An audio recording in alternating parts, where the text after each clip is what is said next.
Assalamualaikum warahmatullahi wabarakatuh guys. Selamat datang di Biologi Ciamika, sebuah channel yang membahas tentang kajian biologi dan lingkungan. Semoga memberikan manfaat dan jangan lupa untuk subscribe, like, and comment ya guys. Selamat menyaksikan.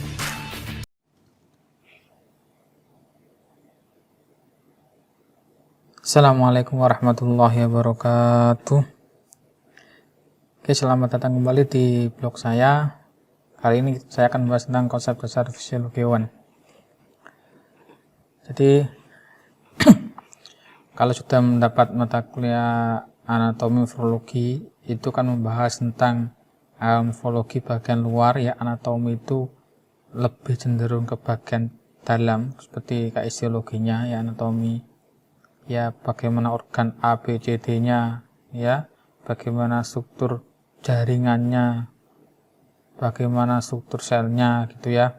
Kalau morfologi bagian luarnya ya, bagaimana misalkan bentuk batang, bentuk daun, ya, bagaimana morfologi luar hewan A, B, C, D, hewan bercangkang misalnya, maka fisiologi hewan itu bagian paling dalamnya ya, tentang antara reaksi kimia, biokimia yang ada dalam tubuh nanti yang akan menjadi respon yang berpengaruh pada fisiknya ya.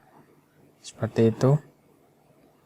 Jadi kalian bisa lihat gambar ya, seperti ini ya.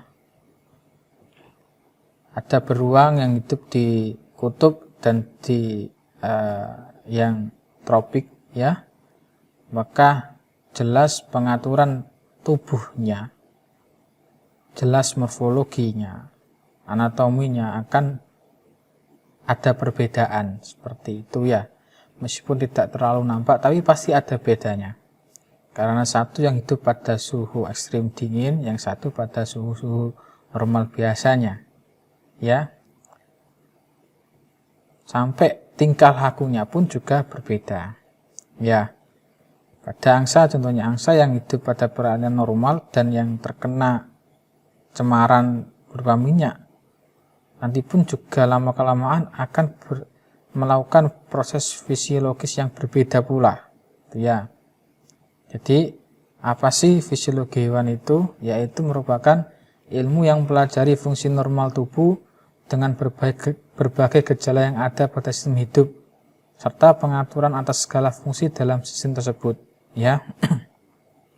Di fungsi normal tubuhnya, ya, yang dihubungkan dengan berbagai gejala yang ada pada sistem hidupnya, terutama pada lingkungan tempat tinggalnya. Karena ketika lingkungan berubah, tidak menutup kemungkinan bahwa fungsi atau sistem pada tubuhnya juga berubah. Jadi fungsi dalam sistem oleh karena ada perubahan atau gejala, maka akan menimbulkan pengaturan segala fungsi dalam sistem tubuh hewan, baik itu hewan yang vertebrata ya, atau vertebrata, hewan tingkat tinggi ataupun hewan tingkat rendah. Pasti ada bagaimana cara mengatur fungsi tubuhnya ya, untuk melakukan suatu proses misalkan adaptasi seperti itu, atau kehidupan di lingkungannya ya. Kita sendiri ketika biasanya hidup di daerah yang tropis, yang beriklim ya, yang bersuhu normal ya, antara 32 sampai 35 ya, 35 itu sudah terasa panas, 36, 37. Kemudian kita hidup di lingkungan pegunungan ya, yang di bawah 30 derajat Celcius suhunya, itu pasti kita akan melakukan fungsi melakukan bagaimana cara kita bisa misalkan katakanlah menghangatkan tubuh gitu. Karena kita juga melakukan proses seperti itu, sehingga bagian fungsi dalam kita juga akan berpengaruh seperti itu. Ya. Itu kalau manusia. Nah, kalau hewan bagaimana gitu ya. Oke. Fisiologi juga membahas tentang cara yang dilakukan hewan untuk dapat hidup di suatu lingkungan. Nah, ini pasti ya. Karena kalau tidak dapat bertahan hidup di suatu lingkungan, maka dia tidak akan bisa meneruskan kelestariannya ya. Atau kalau kita belajar evolusi nanti ada istilah punah ya, atau mati sehingga tidak bisa meneruskan keturunannya, akhirnya punah lama-lama gitu ya. Kalau tidak bisa hidup menyesuaikan dengan lingkungan tempat tinggalnya, seperti itu. Contohnya ialah bagaimana cara hewan memperoleh air dalam jumlah cukup atau menghindari pemasukan air yang terlalu banyak ke dalam tubuh. Misalkan hewan mamalia, paus atau lumba-lumba misalkan ya, yang hidup di perairan laut ya, dia harus mengatur jumlah air yang masuk dan jumlah air yang keluar itu ya. Itu contoh bagaimana fisiologinya juga akan beda dengan mamalia yang hidup di darat, seperti itu ya. Contoh lagi, bagaimana hewan menghindarkan diri dari keadaan yang membahayakan. Contoh ya, tipe ini yang membahayakan ya, seperti suhu yang sangat dingin atau yang sangat panas ya. Karena rubah pasir dengan penguin itu nanti akan, ini memang Pak beda spesies, tapi fisiologisnya daerah dingin dan daerah panas yang sangat ekstrim itu pasti akan berbeda dengan di daerah yang bersuhukan atau kondisi yang normal gitu ya, atau tropik misalkan itu ya. Fungsi dan struktur hewan ya. Fungsi dan struktur sudah dibahas pada kuliah misalkan anatomi atau morfologi. Nah, fungsi, mungkin nanti ada struktur hewan itu ya, fungsinya A. Lebih kita kaitkan ke fungsinya, pembahasan fungsi yang ada kaitan dan strukturnya itu fisiologinya ya, karena kedua ini memiliki hubungan yang erat ya. Strukturnya berubah, bagaimana fungsinya pun nanti juga akan beda gitu ya. Jadi struktur beda, fungsi akan beda ya. Contoh ya apa namanya katakanlah struktur ini nanti juga ada hubungannya dengan genetiknya. Ini bagian genetik ya, berubah. Struktur ini kan fenotip ya, akan merubah strukturnya. Genotip berubah, fenotip berubah, struktur berubah, maka nanti fungsinya pun ya, fungsi ini akan mempengaruhi fungsinya juga akan berubah gitu ya, kan berubah ya. Contoh saja ketika orang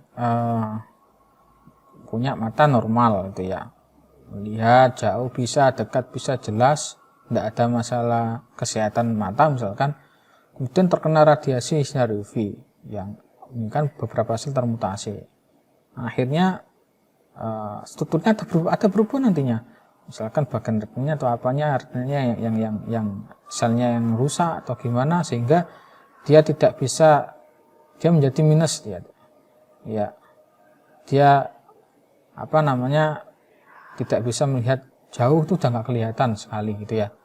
Nah, maka fungsi mata pun juga akan berubah nanti ya, seperti itu. Terus pakai kacamata itu adaptasi lagi, nah, itu ada hubungannya sangat erat seperti itu ya. Oke. Sehingga fisiologi itu merupakan ilmu yang mempelajari fungsi tubuh pada tingkat organ, jaringan, sel, dan molekul. Jadi fungsi tubuh ya yang dikaitkan dengan struktur organ, jaringan, sel, sampai molekulnya. Jadi juga membahas tentang biokimiawinya juga gitu ya. Jadi saling berkaitan. Jadi kalau belajar makhluk hidup itu belajar yang sangat kompleks sekali gitu ya. Saling berhubungan, linknya semua itu berhubungan ya, bertautan ya. Belajar sel, dasarnya ya, penyusunnya ya, satu ada komponen sel yang rusak, itu juga akan mempengaruhi sampai ke tubuh utama ya, tubuh besarnya itu akan juga rusak, pengaruh ya. Jadi sistem yang kompleks sekali gitu ya. Jadi mungkin kalau ada sistem di dunia yang kompleks, misalkan web atau jaringan internet atau sekarang apa itu lebih kompleks Pak, mempelajari hewan ya, makhluk hidup itu yang bisa berjalan apapun dengan koordinasi dia sendiri pakai otaknya ya. Apalagi seperti manusia bisa membuat apa-apa, menghasilkan apa-apa, itu kan pada sistem tubuh manusia pun kompleks sekali ya pelajarinya ya. Oke, seperti itu ya. Nah, kemudian yang dibahas konsep dasar pada silik hewan itu meliputi tentang lingkungan internalnya ya, bagaimana nanti konsep tentang lingkungan internal, konsep tentang cairan tubuh, konsep tentang homeostatis, konsep tentang regulasi, sampai konsep tentang adaptasi ya. Oke, untuk konsep ini kita bahas pertemuan selanjutnya saja ya. Jadi ini biar tidak bosan, saya membuat video vlog ya, materi di kemudian hari aja. Oke. Hewan ya itu harus mempertahankan stabilitas lingkungan internal ya, atau internal cairan yang berapa persennya itu air cairan ya. Kenapa? Ya, karena adanya senyawa khusus yang dihasilkan semua organ dan dilakukan ke dalam cairan jaringan. Contohnya, ya ada. Jadi, karena sel pun itu lebih banyak cairannya, ya maka tubuh hewan pun juga nanti akan lebih banyak cairan fluidanya. Ada sistem peredaran darah, ada sistem hormonal, ada kelenjar buntu, itu kan cairan semua, dan sistem itu berperan penting sekali untuk melakukan aktivitas. Sistem peredaran darah misalkan ada gangguan, maka suplai untuk makanan itu akan terhambat, jadi bagian tubuh tertentu tidak menghasilkan energi, tidak bisa melakukan aktivitas fungsinya, itu kan akan kacau sekali ya. Contoh lagi yang ada misalkan hormon, hormon ya, hormonal, sistem hormonal, itu satu hormon yang tidak bekerja itu akan kacau sekali itu ya. Nah, seperti itu. Jadi saling berkaitan itu ya. Kemudian jika keadaan lingkungan internal menjadi konstan, maka disebut dengan homeostatis ya. Jadi di mana keadaan lingkungan internal itu sama dengan tidak berubah, bukan sama dengan tidak berubah ya, mengikuti perubahan lingkungan luarnya. Nah, itu homeostatis. Lah untuk mencapai homeostatis ini itu berbagai macam hewan itu melakukan fungsinya ya, fungsi organnya, fungsi apa itu melakukan fungsi bagaimana caranya agar tubuhnya itu homeostatis terus itu ya. Kita misalkan kedinginan kita pakai selimut. Nah kalau hewan bagaimana? Kita bisa buat selimut, kita bisa buat perapian yang hangat itu. Kalau hewan bagaimana? Itu ada caranya untuk mencapai homeostatis. Oke ya. Kemudian lingkungan internal ialah cairan dalam tubuh hewan yang merupakan tempat hidup bagi sel penyusun tubuh. Nah, ya, satu sel rusak maka akan ya merusakkan yang lain gitu. Seperti itu ya. Kemudian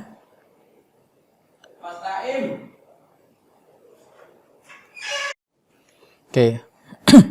Hewan yang biasa hidup pada suhu normal, suhu tropik ya, suhu tidak ekstrim ya, baik ekstrim dingin maupun ekstrim panas. Ya. Jika ditaruh pada suhu dingin, pasti enzimnya, sistem hormonalnya tidak bekerja. Ya, enzim bekerja pada spesifik suhu, ya kan? Enzim hormon kan protein ya. Meskipun enggak semua hormon protein ya, tapi ada penyusunan protein. Nah, itu kan punya range suhu kisaran suhu tertentu. Nah itu jika suhunya berubah, maka dia juga akan mempengaruhi hal tersebut, ya. Maka hewan untuk bertahan hidup, hewan harus menjaga stabilitas lingkungan internalnya. Yang ini yang disebut dengan adaptasi, ya. Dengan cara apa? Regulasi. Pengaturan. Bagaimana pengaturan suhu tubuh, suhu internal sama dengan agar bisa menyesuaikan dengan lingkungan luarnya, ya, seperti itu, ya. Kemudian hewan yang lingkungan internalnya berubah seiring dengan perubahan lingkungan eksternal dinamakan golongan conformer. Tadi lingkungan internalnya berubah seiring dengan perubahan lingkungan eksternal conformer. Sedangkan proses untuk timbulnya perubahan dalam tubuh hewan yang dapat membuat hewan itu bertahan ketika lingkungan eksternalnya berubah disebut adaptasi, ya. Jadi adaptasi, ya. Hewan itu harus beradaptasi. Jadi adaptasi. Jadi fisiologi hewan itu membahas tentang terkaitan lingkungannya, bagaimana adaptasi dengan lingkungan. Jadi kan memang inti dari pembelajaran biologi ialah mempelajari interaksi hewan dengan lingkungannya. Ya, kalau hewan sendiri tidak ada lingkungannya itu bukan masuk ke kategori biologi.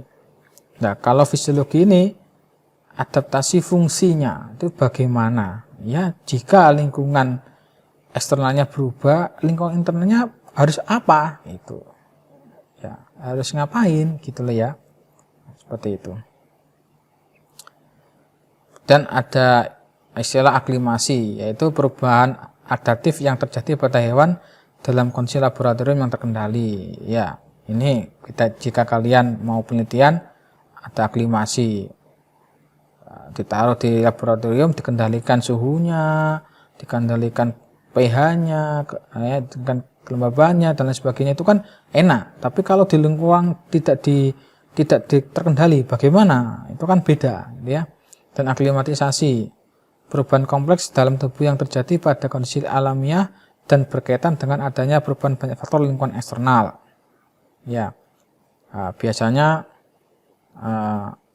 misalkan hewan yang hidup, yang lahir di laboratorium atau di lab, enak dia akan menyesuaikan. Oh, gampang, udah disetting sama ilmuwan. Kemudian ketika ilmuwan ini mau melepas hewan tersebut ke lingkungan habitat alaminya, maka sebelum dilepas tuh ada proses namanya aklimatisasi. Ya, kalau dia berhasil, dia akan dilepaskan ke habitat aslinya. Kalau enggak, dia akan dilakukan lagi treatment gimana jika dia bisa survive. Kalau enggak gitu, dia akan mati, tidak akan bisa beradaptasi. Gitu, ya. Seperti itu.